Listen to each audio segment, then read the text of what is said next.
Welcome to study hub learning channel. Study hub learning channel में आप सबका स्वागत है। मैं हूं सतीश बंसल और आज हम टॉपिक स्टार्ट करने जा रहे हैं most popular programming language C language. तो चलिए स्टार्ट करते हैं। सबसे पहले इंट्रोडक्शन करते हैं। इनफैक्ट अगर किसी भी टॉपिक को हमने अच्छे से करना हो तो उसकी इंट्रोडक्शन बहुत ज़रूरी है। हमें ये पता होना चाहिए कि हम वो टॉपिक क्यों पढ़ रहे हैं, उसकी इम्पोर्टेंस क्या है, उसकी हिस्ट्री क्या है। यही सब कुछ आज हम इस लेक्चर में देखेंगे। तो चलिए देखते हैं why C language is so important and history of C language.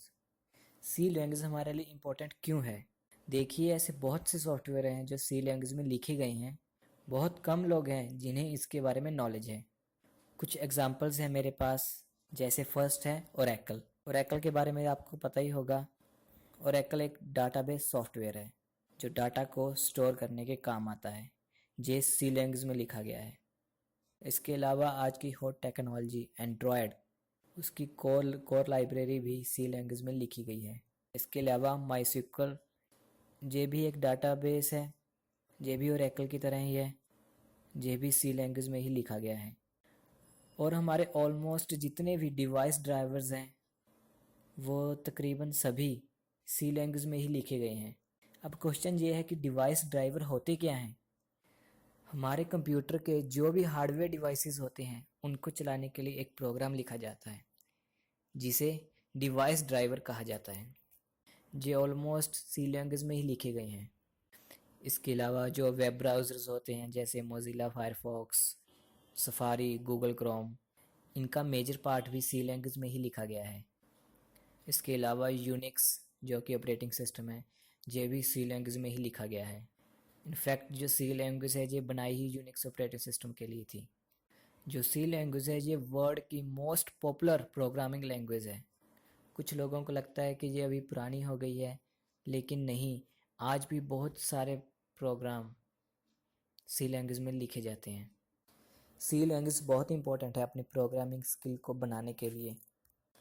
यार सीधी सी बात है, अगर आप प्रोग्रामिंग अच्छे से करना चाहते हो, प्रोग्रामिंग की दुनिया में जाना चाहते हो, तो बस सी लैंग्वेज को अच्छे से कर लो।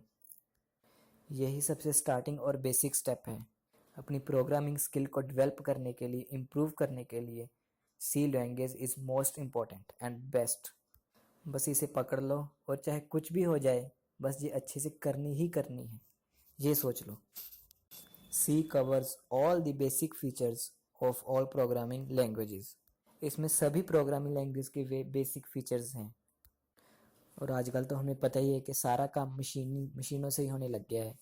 उसके लिए भी प्रोग्रामिंग की ज़रूरत पड़ती है। सो यार, प्रोग्रामिंग का बहुत स्कोप है।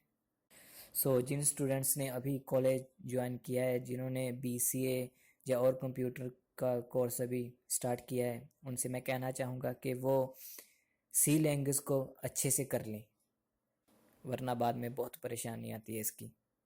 चलिए आगे देखते हैं हिस्ट्री ऑफ सी लैंग्वेज। सबसे पहले एक मार्टिन रिचर्ड नाम का पर्सन था जिसने BCPL लैंग्वेज को डेवलप किया था। BCPL की फुल फॉर्म है बेसिक कंबाइंड प्रोग्रामिंग लैंग्वेज। ये 1966 में डेवलप की गई थी। इसके बाद केन थॉमसन, इन्होंने BCPL लैंग्वेज को ही इम्प्रूव करके एक और लैंग्वेज बनाई थी, बी लैंग्वेज, इन 1969 में। और यूनिक्स ऑपरेटिंग सिस्टम को भी इन्होंने ही डेवलप किया था। और इनके साथ ही काम करते थे डेनिस रिचर्ड, इन्होंने बी लैंग्वेज को इम्प्रूव किया और सी लैंग्वेज बनाई 1972 में। ये AT&T बेल लैबोरेटरीज में काम करते थे USA में। और इन्हें यूनिक्स ऑपरेटिंग सिस्टम का को डेवलपर भी कहा जाता है, क्योंकि सी लैंग्वेज को डेवलप करने के बाद इन्होंने यूनिक्स ऑपरेटिंग सिस्टम को भी इम्प्रूव किया, इसे भी सी लैंग्वेज में डेवलप किया, जिससे यूनिक्स ऑपरेटिंग सिस्टम के फीचर्स और इंक्रीज हुए। ये थे कुछ बेसिक्स सी लैंग्वेज के बारे में। नेक्स्ट वीडियो में कुछ बेसिक्स और करेंगे जिससे हमारे ये टॉपिक और क्लियर हो। Thanks for watching. अगर आपको मेरी वीडियो अच्छी लगी हो तो प्लीज़ सब्सक्राइब ज़रूर करें। Thank you.